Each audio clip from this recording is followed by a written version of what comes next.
Hi అండి, నమస్తే. Welcome to బున్ను and me.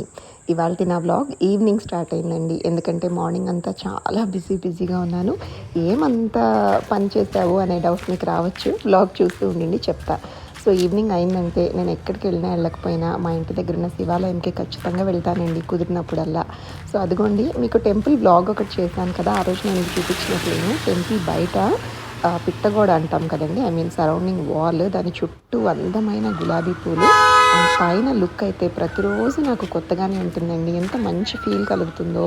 And ఎదురుగుండా ఇదిగోండి, ఇక్కడ ఒక గేమింగ్ జోన్లా ఉంటుంది, పిల్లలు ఆడుకుంటూ ఉంటారు. అదిగోండి మా ఇక్కడ రావి చెట్టు అండ్ వేప చెట్టు మిక్స్ అనమాట. దాని కింద ఈశ్వరుడు ఉంటారు. ప్రతిరోజు నిత్యం అభిషేకం చేస్తూ ఉంటానండి, వాటర్ తీసుకువెళ్ళి. సో నేనే కాదు, వచ్చే ప్రతి ఒక్కరు కూడా అక్కడ చేసుకోవచ్చు. ఈరోజు మా పార్వతీమాత దర్శనం గమనించారండి, కుడి పక్క ఐబ్రో మిస్సింగ్ అనమాట.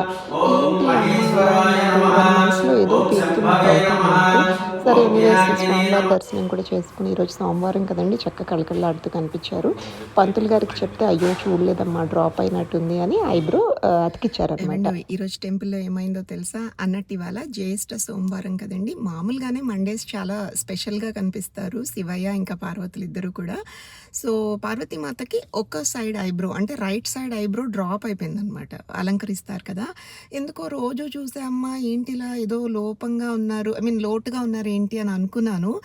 చూస్తూ గమనిస్తూ ఉంటే నాకు అది అర్థమైంది, ఐబ్రో లేదు అని. ఇంకా నాకు ఉన్నానే కానీ ఎప్పుడెప్పుడు పంతులు గారికి చెప్పి పెట్టిద్దామా అని అక్కడే ఉండి ఇప్పటిదాకా, పంతులు గారు అది ఎక్కడో డ్రాప్ అయిపోయిందండి చూసి పెట్టండి అని పెట్టించానండి.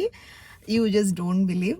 అంటే మామూలుగా ఎప్పుడు ప్రసాదం ఇస్తూ ఉంటారు రెగ్యులర్గా. ఇవాళైతే అమ్మవారి దగ్గర ఇదిగోండి ఈ సన్నజాజి పూలు కూడా వచ్చాయి విత్ పసుపు కుంకాలు.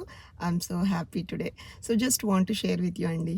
సో ఏంటో అట్లా మన మనసుతో చూస్తే ఖచ్చితంగా రోజు కనిపించే అమ్మ ఇవాళ ఏంటి ఇలా డల్గా ఉన్నారు అని అనిపించింది.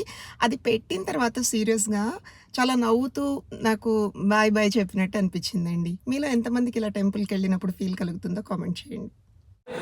అమ్మయ్య, మొత్తానికి ఇల్లు చేరాను. ఏంటనుకుంటున్నారు, చెరుకు రసాలు and Banganapalli pure organic and మా కమ్యూనిటీలో నాకు చాలా క్లోజ్ ఫ్రెండ్స్ ఫ్యామిలీ గుడి నుంచి వస్తుంటే ఇచ్చారనమాట.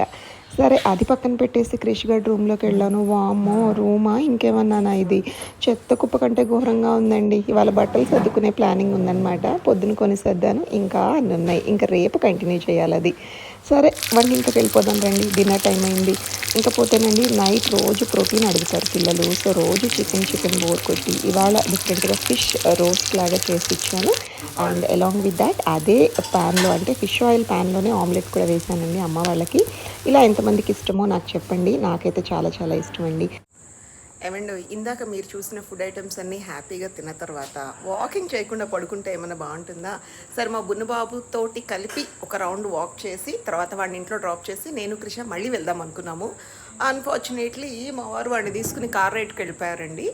సో నాకు తెలిసి వాడి వాక్ కూడా అయిపోయి ఉంటుంది. సో హ్యాపీగా నేను నా కూతురు మంచిగా వీలైనంత సేపు రౌండ్స్ వేసి ఇంకా ఇవాళకి గుడ్ బై చెప్పేసే టైం వచ్చేసింది. See you soon with the next blog. Hi అండి. ఏమండోయ్, అనుకున్నంతసేపు పట్టలేదు. మీకు ఇందాకే బాయ్ చెప్పానా, ఇదిగోండి మాకు ఎదురు వచ్చేసాడు చక్కగా కారులో. ఇప్పుడు వీడిని కూడా తీసుకుని నడవాలన్నమాట. అది పరిస్థితి. వీడితో ఒక రౌండ్ వేసేసి తర్వాత నేను మా అమ్మాయి నడుస్తాం. సరేనా? ఇప్పుడు నిజంగా బాయ్. See you soon.